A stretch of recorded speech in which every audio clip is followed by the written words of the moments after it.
Coucou tout le monde! Bienvenue sur cette nouvelle vidéo de fin de mois qui a été remportée par la team Link. Et avant que j'oublie, on se retrouve à la fin de la vidéo pour l'annonce du résultat du tirage au sort du jeu concours de la semaine dernière. Zelda Tears of the Kingdom est sorti il y a environ 2 semaines maintenant, et pour fêter ça, je vous propose aujourd'hui qu'on réalise ça.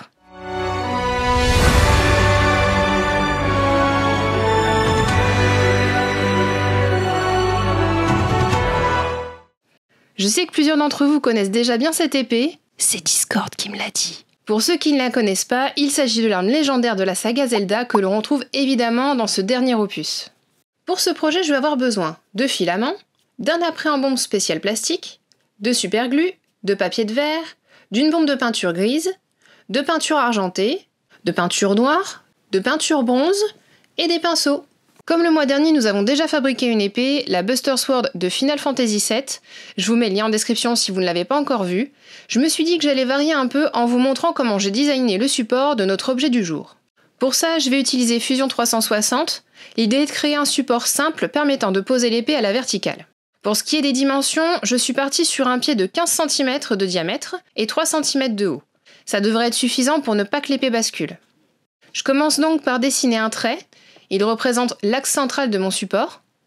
Je dessine ensuite un demi-trapèze représentant cette fois la moitié de notre support.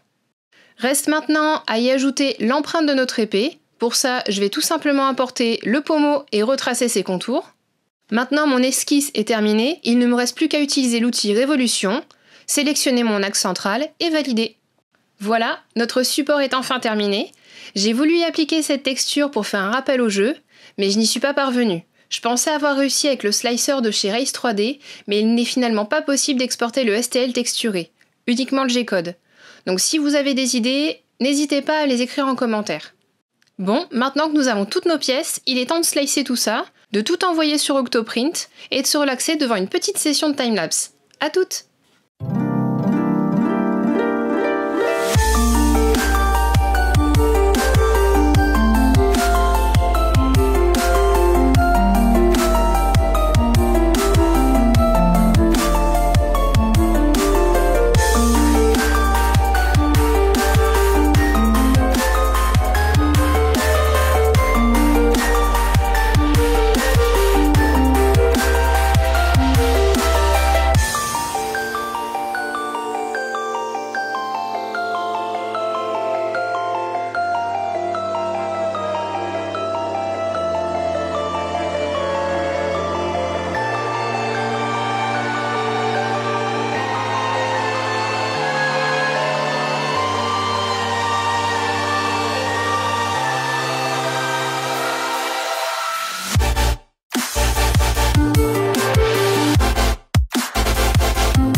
Me revoilà!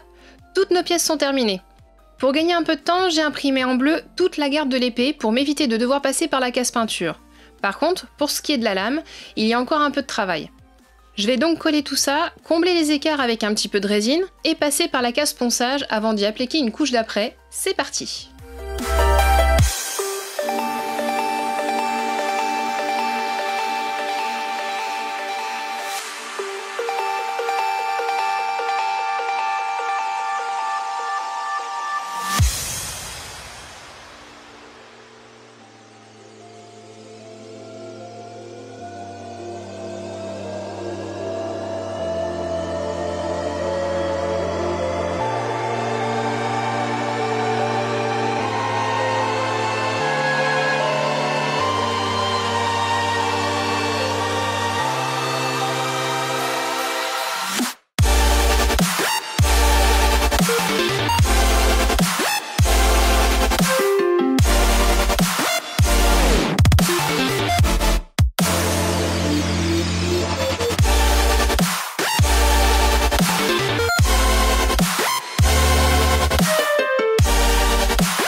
revoilà notre épée assemblée, rebouchée, poncée et apprêtée.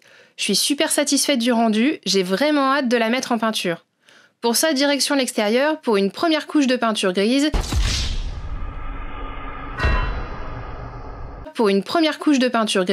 Qui me servira de base pour la couleur argentée de la lame. Une fois la peinture sèche, il est temps de s'attaquer au reste. Pour l'occasion, je me suis commandé ces tubes de peinture acrylique sur Amazon. Je vous quitte à nouveau le temps de mettre tout ça en peinture et on se retrouve juste après.